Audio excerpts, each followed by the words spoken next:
মুক্তিযুদ্ধের চেতনা জাগিয়ে তোলার লক্ষ্যে ইংল্যান্ডের বার্মিংহামে অনুষ্ঠিত হলো সম্প্রীতি কনসার্ট।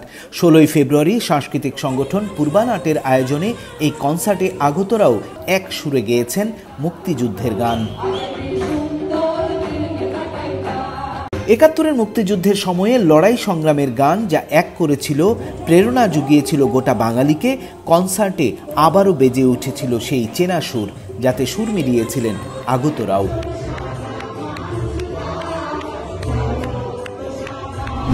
বাঙালি ডায়াসপোরা যত আর্টিস্ট আছেন সবাইকে একসাথে জড়ো করা, তো এটার উদ্যোগ ধারাবাহিকতায় এই অনুষ্ঠানটা আজকে করা খুব ভালো লাগছে সবাইকে দেখে।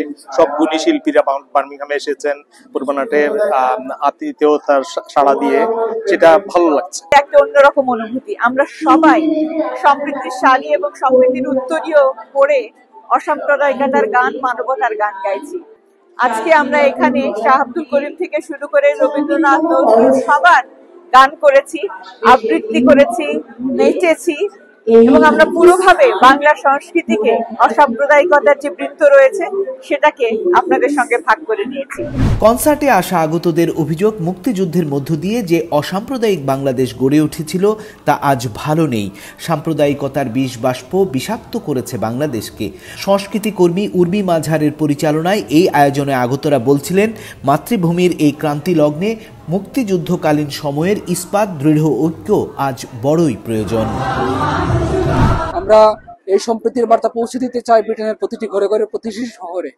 আমরা এই অনুষ্ঠানটা শুরু করেছিলাম লন্ডন থেকে 2021 সালে, এবং আমরা প্রথমেই কথা দিয়েছিলাম সবাইকে যে শুধু লন্ডনে নয়, আমরা ব্রিটেনের প্রতিটি শহরে সম্প্রীতি নিয়ে যাব এবং আমরা সম্প্রীতির কথা বলবো। আমরা মনে করি মানুষ সবাই সমান, সবার উপরে মানুষ সত্য, তার উপরে নাই। কনসার্টে হাজির হয়েছিলেন প্রবীণ সাংবাদিক কলামনিস্ট সৈয়দ বদরুল আহসান, মুক্তিযোদ্ধা আবু মুসা হাসান, মুক্তিযোদ্ধা দেওয়ান গৌস সুলতান, সত্যবাণী সম্পাদক সৈয়দ আনাস পাশা, 71-এর ঘাতক দালাল নির্মূল কমিটির যুক্তরাজ্যের সভাপতি সৈয়দ এনামুল ইসলাম, সংস্কৃতি কর্মী রুমি হক, বাতিরুল হক সর্দার, বিয়ন টিভির কর্ণধার রিয়াদ আহাদ। সঙ্গীত পরিচালনায় নেতৃত্বে ছিলেন শিল্পী গৌরী চৌধুরী ও Sanjay Dey. Politika TV news desk.